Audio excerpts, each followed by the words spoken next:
बात कहना चाहती हूँ।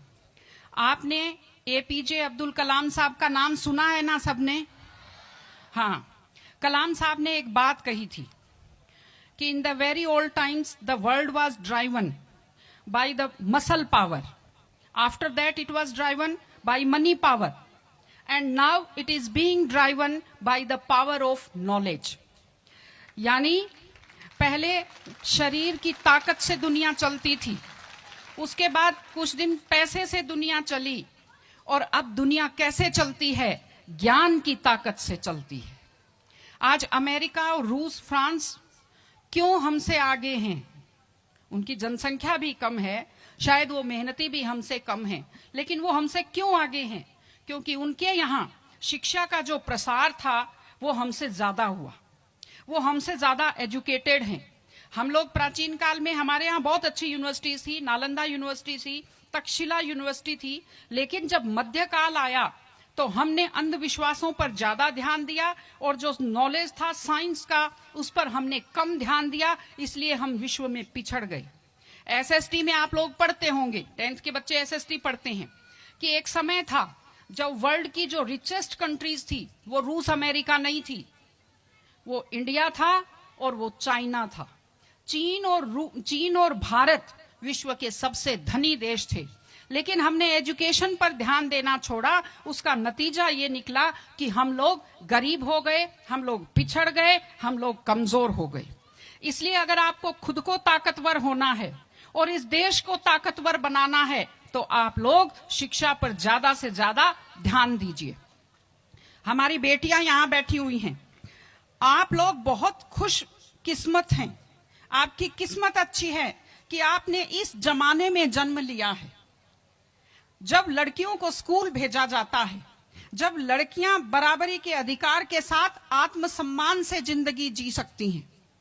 मैं अभी सोफे पर अकेली बैठी हुई थी, फिर उसके बाद शिफा जी आए और फिर उसके बाद संतोष जी आए, तो हमें जगह हमारी बढ़ती गई। मैंने कहा भाई पुरुषों सिंहासन खाली करो, महिलाएं आती हैं।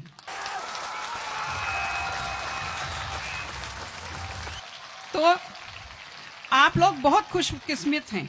आपकी दादी नानी कितना मेहनत करती थी, सांस नहीं ले पाती थी खुलकर, घूंघट से चेहरा ढककर रखना पड़ता था, जोर से बोल नहीं पाती थी, कानाफूसी में बात करती थी, और आप कितने सम्मान के साथ अपना बैग लेकर के पूरे विश्वास से आप स्कूल आते हो।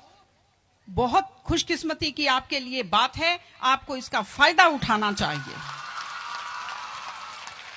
आपको कोशिश करनी चाहिए कि आप एक मजबूत नारी बने, और आपसे मैं कहना चाहती हूं कि आपके ऊपर बहुत विश्वास करते हैं, आपके पेरेंट्स आपको घर से बाहर भेजते हैं, अपने माता पिता को हमेशा अपने मन में रखिए।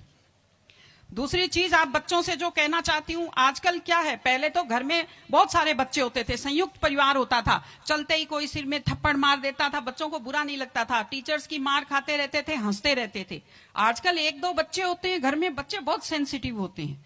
आप लोगों को जब आपके माता पिता टोकते हैं, आपके टीचर्स टोकते हैं, आपको बुरा लगता है। आपको बुरा नहीं लगना चाहिए, क्योंकि ये वो लोग हैं जो आपकी चिंता करते हैं। मैं आपको एक छोटा सा किस्सा सुनाऊंगी। एक गाय जंगल में चल रही थी, अचानक उसने देखा एक बाघ पीछे दौड़ा। गाय भी भागी जान बचाने के लिए, सामने दलदल था, वो दलदल में थोड़ा चली, वो दलदल में फंस गई। बाघ भी पीछा करता हुआ आया, वो भी दलदल में फंस गया, लेकिन गाय से थोड़ी दूरी पर था, चल नहीं पाया। तो गाय हंसी और उसने बाघ से कहा, बाघ तू तो गया, तू मरेगा। तो बाघ ने कहा, तुम क्या हंस रही हो, तुम भी तो मरोगी दलदल में। उसने कहा, मैं नहीं मरूंगी, देखना।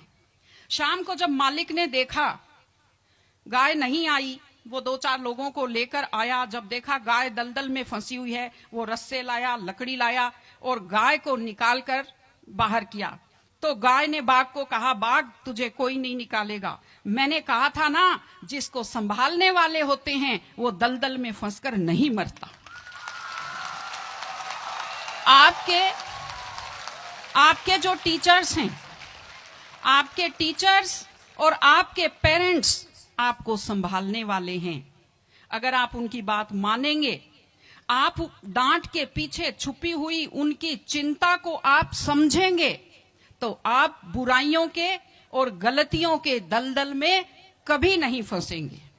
इसलिए अपने माता पिता को, विशेषकर अपनी माँ का चेहरा अपने दिमाग में रखिए, अपने दिल में रखिए कि वो आपके ऊपर कितना विश्वास करते हैं, वो आपकी कितनी चिंता करते हैं, घर पे आपका इंतजार करते हैं, आपके लिए हमेशा वो दुआएं करते हैं। आपके माता पिता जब मंदिर में जाते हैं खुद के लिए कुछ नहीं मांगते, जब वो बचत करते हैं उस पैसे से खुद के लिए कुछ नहीं खरीदते, वो पैसा आप लोगों पर खर्च करते हैं। उनकी इस चिंता को समझिए, अपने टीचर्स की चिंता को समझिए। मैं आप सबको बहुत शुभकामनाएं देती हूं कि आप लोग, आपकी बुद्धि तीव्र हो, आपका मन बहुत समृद्ध हो, आपका हृदय बहुत संवेदनशील हो। मैं स्कूल को मैं बहुत बहुत शुभकामनाएं देती हूँ। टीचर से अपील करती हूँ कि व्यक्ति केवल शरीर और दिमाग नहीं होता, एक मन होता है, एक आत्मा होती है। माइंड जो है, mind is sharpened by the knowledge and information.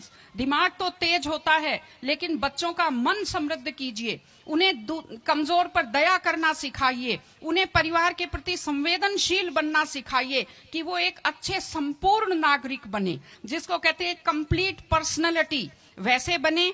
मैं स्कूल को, आप सब बच्चों को, आपको ढेर सारी शुभकामनाएं देती हूं। आप अच्छे व्यक्तित्व बने, आप अच्छे नागरिक बने, एक मजबूत परिवार का, मजबूत देश का और एक अच्छे समाज का आप निर्माण करें। आपने बुलाया, हमें सुना, हमें सम्मान दिया, मैं हृदय से आभारी हूं। बहुत बहुत धन्यवाद। नमस्कार।